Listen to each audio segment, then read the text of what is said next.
इष्टान् भोगान्निः वो देवा दास्यन्ते यज्ञभावितः तैर्दत्तानि प्रदायैभ्यो यो भुक्तेस्तेन एव सः।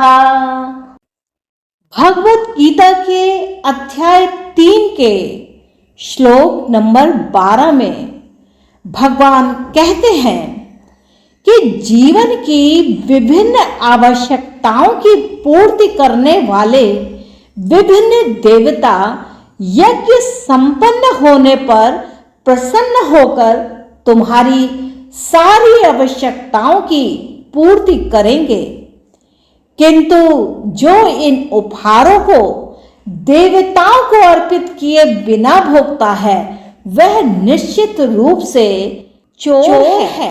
तात्पर्य क्या है इस बात का? तो जैसे हम जीवन में देखते हैं कि विभिन्न प्रकार की आवश्यकताओं की पूर्ति के लिए हम विभिन्न प्रकार के देवताओं का आवाहन करते हैं, उनका पूजन करते हैं।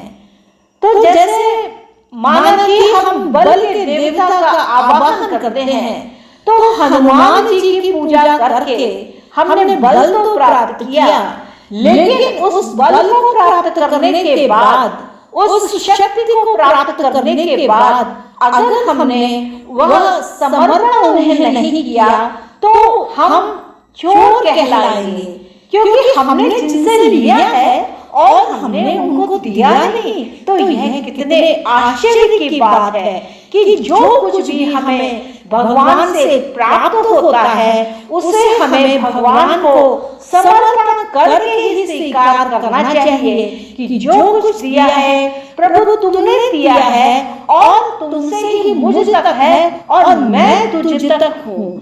तो यह जो भाव यहाँ पर प्रदान किया गया है वहाँ पर उसका तात्पर्य यह है कि देवतागण भगवान विष्णु, अब आप यहाँ समझना कि ये भगवान विष्णु क्या है। भगवान विष्णु ज्ञान है जिसका हम स्किल डेवलपमेंट करके उस ज्ञान को बढ़ाते हैं, तो उस ज्ञान से हमें भोग सामग्री प्राप्त करने के लिए हम अधिकृत होते हैं। यानी कि ज्ञान के देवता के थ्रू ज्ञान ने जो हमें सिखाया, ज्ञान ने हमें जो स्किल डेवलपमेंट दिया, तो हमने उससे जो चीजें पाई अब वह जो ये करने की प्रक्रिया है वह यज्ञ कहलाई। तो इस प्रकार जब हम इस ज्ञान रूपी यज्ञ को करते हैं तो हमें जो फल प्राप्त होता है उस फल को हमें भगवान को समर्पण करके ही स्वीकार करना चाहिए।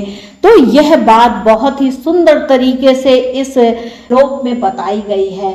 आगे भगवान कहते हैं कि वेदों में विभिन्न देवताओं के लिए भिन्न भिन्न प्रकार के यज्ञों की संस्तुति है, किंतु वे सब अंततः भगवान को ही अर्पित किए गए हैं। किंतु जो यह नहीं समझ सकता कि भगवान क्या है तो उसके लिए देवज्ञ का जो विधान है वह अपूर्ण है, वह उसे स्वीकार करेगा ही नहीं।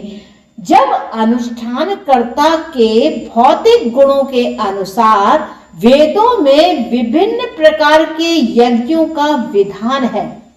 अब आप यहाँ समझना कि जो विभिन्न देवताओं की पूजा उनके गुणों के अनुसार की जाती है, तो यह एक बहुत बड़ा महत्वपूर्ण तथ्य है कि जिस प्रकार के गुण होते हैं उसी के अनुसार या जिस प्रकार के गुणों को प्राप्त करना होता है उसी प्रकार के देवताओं का पूजन किया जाता है और उसका समर्पण भी किया जाता है, तब उसका उपभोग किया जाता है। तो यहाँ पे समझना कि अंततः मतलब क्या है।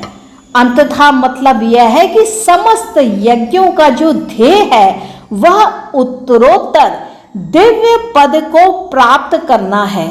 अब यहाँ पर इस बात को समझना कि दिव्य पद क्या, कि जब आप किसी बात की कामना करते हैं, किसी काम को करने के लिए आप जो तैयारी करते हैं वह एक यज्ञ है, और उस यज्ञ को जब हम पूर्ण कर लेते हैं तो यज्ञ को समर्पण करके या उसके जो अधिष्ठात्री देव हैं उन्हें समर्पण करके तब स्वीकार करते हैं।